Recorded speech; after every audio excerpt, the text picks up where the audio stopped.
New York Rangers have traded Nils Lundkvist to the Dallas Stars for a conditional first-round pick in 2023 and a conditional fourth-round pick in 2025.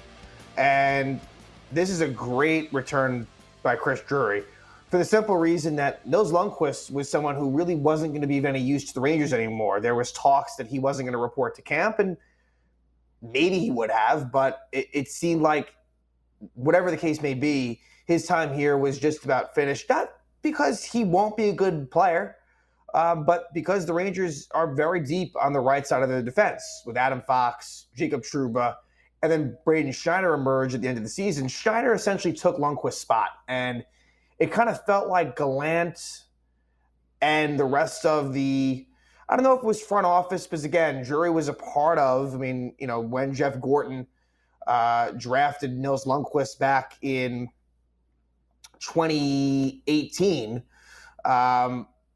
Drury was a part of that. But it just seemed like Gallant wasn't a big fan of Lundkvist. That was just my observation. And he was sent down last year. He played 25 games with the Rangers, had 1 goal, 3 assists, 4 points, was a +4. The 1 goal was on the power play. I think the Dallas Stars see him as someone who, I think they're hoping that maybe he can become like a John Klingberg replacement. That's a tough ask. But, Lundkvist, I think, was really highly thought of heading into last season. Like, people had kind of, in some ways, penciled him in to be the third pairing right side defense. I think it was part of the reason why the Rangers brought in Patrick Nemeth. That whole thing was a fail. Look, Lundkvist was supposed to be the third pair. It didn't work out. By the end of it, it ended up being a combination of Justin Braun and Braden Schneider. So Lundkvist is off to Dallas. But let's talk about the conditions in this trade. And it's what makes it so fascinating. And it's really interesting that you look at the reaction amongst the NHL fans, and it's overwhelmingly people think that the Rangers fleeced the Stars. And while, as a Ranger fan, I'm happy about it, look, I think Nils Lundkvist can be a good player. I don't think I would have traded what the Stars did, but the Rangers acquire a conditional first-round pick in 2023. Now, if that pick is in the top 10, it will be deferred to 2024, where it will be completely unprotected. So you're looking at a situation where either the Rangers are picking from 11 to 32 in 2023, or they are picking 1 to 32 in 2024.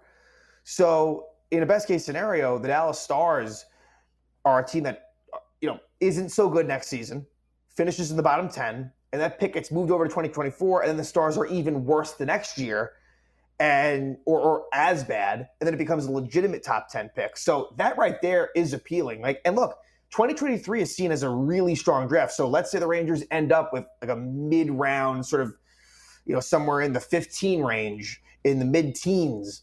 Like, that's not a terrible place to be for Nils Lundkvist. And not only that, the Rangers also receive a conditional fourth-round pick in 2025. Now, the condition here is, if Nils Lundkvist earns 55 cumulative points over the next 2 seasons, that 2025 pick goes from a fourth to a third.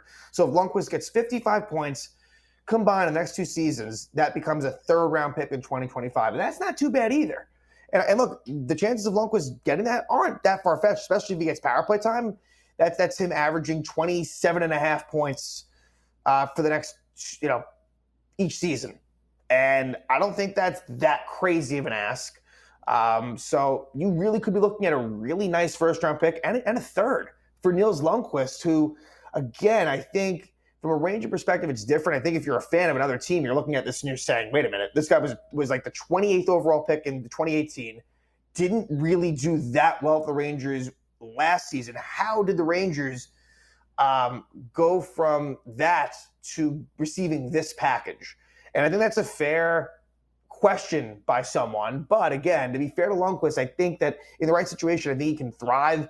But even with that being said, this is a nice return for the New York Rangers. I think because, again, Lundkvist, it's kind of, I've felt about this similarly with other trades recently. Like Georgiev's another one where that was a nice return for someone that we knew was gone. Alexander Georgiev, there was no scenario in which he was going to return. So the fact that the Rangers got what they got from the Avalanche, it kind of reminded me of that. But this is even stronger.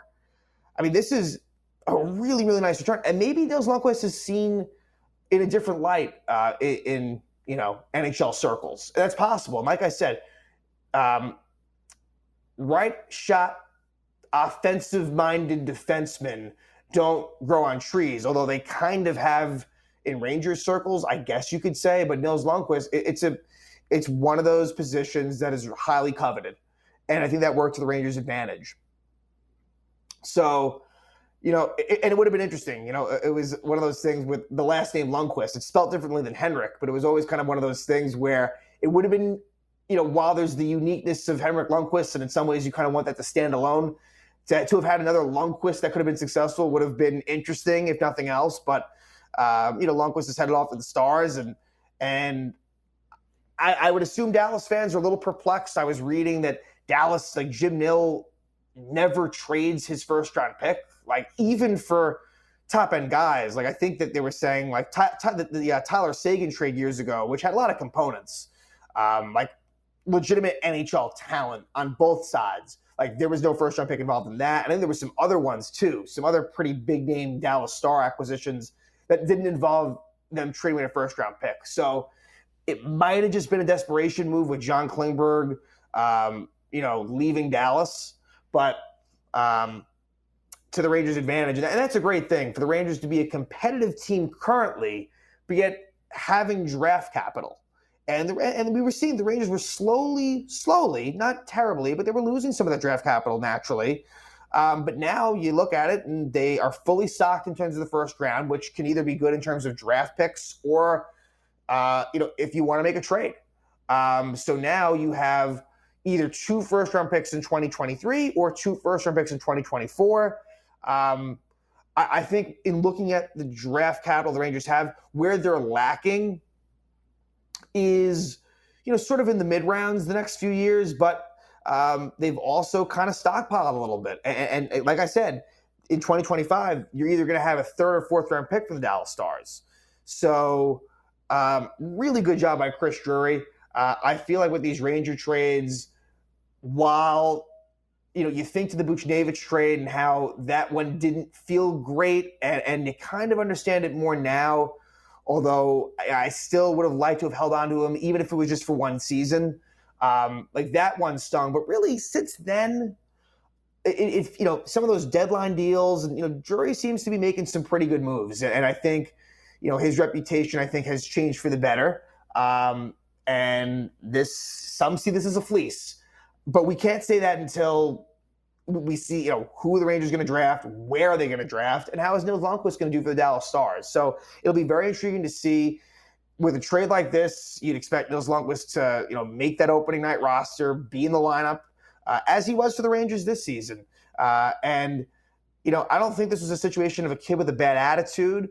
I think we've seen that with players like Lias Andersson and Vitaly Kravtsov. This was a little bit different. I think he just saw the writing was on the wall, and that this was a team that he was going to have a really hard time sort of cracking that lineup. We'll never know whether he would or would not have, went to camp and reported. But now it's problem solved for both parties. And so I wish Lundkvist well with Dallas. They may have found something there, but it was a hefty price to pay. And luckily the Rangers were the beneficiaries of that deal.